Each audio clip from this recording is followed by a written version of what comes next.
ہماری روٹین یہ رہتی ہے کہ مثلا صبح کی نماز واجب ہے، ہم پڑھ کے پھر سو جاتے ہیں، دوپہر کی نماز پڑھ کے پھر سو جاتے ہیں. اس طرح لذت نہیں ملتی. جب تک آپ ایک ٹائم فکس نہ کریں، مثال کے طور پہ مجھے صبح کی نماز کو 15 منٹس دینے، یہ خود پہ واجب کر لیں کہ 15 منٹ سے کم میں مصلی پہ بیٹھوں گا نہیں، یا 20 منٹ، جتنی آپ کی طاقت ہے، وسعت ہے، وہ ٹائم فکس بنا دیں. تو آپ دیکھیں گے اب آپ نے ذہن بنا لیا، ایک گول بنا لیا کہ مجھے صبح 20 منٹ مصلی پہ بیٹھنا ہے.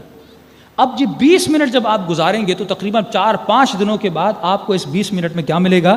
سکون ملے گا. اس کی وجہ ہے، وجہ یہ ہے کہ مثال کے طور پہ اگر میں جلدی میں نماز پڑھتا ہوں تو ذہن میں یہ ہوتا ہے جلدی پڑھ کے سو جاؤں، جلدی پڑھ کے آفس نکل جاؤں، جلدی پڑھ کے فلاں کام کر دوں، تو وہ نماز میں خیال رہتا نہیں ہے. لیکن جب آپ نے پہلے سے پری پلان کر لیا کہ مجھے 15 منٹ 20 منٹ مصلی پہ بیٹھنا ہی بیٹھنا ہے، تو اب ذہن میں یہ خیال نہیں آیا کہ مجھے سونا ہے.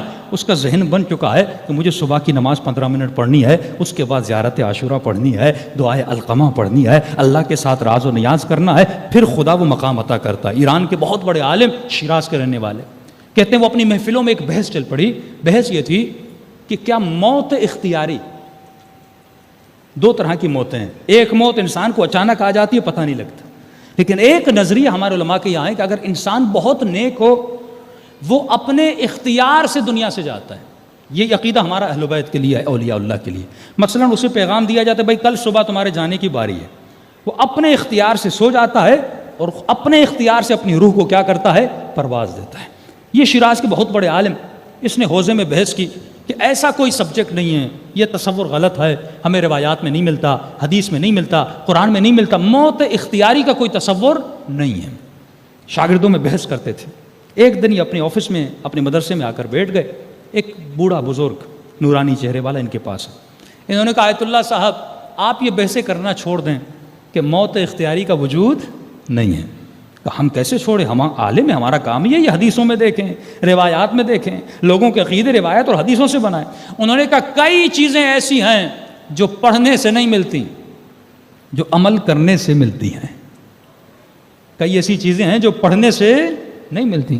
ایک یہودی نے بھی امام زمانہ پہ PhD کی امریکہ میں، تو اسے بھی پتہ ہے مولا کس کے بیٹے ہیں، کس کی نسل سے ہیں، تو علم تو ہے اس کے پاس لیکن اس کے وجود میں عمل نہیں ہے.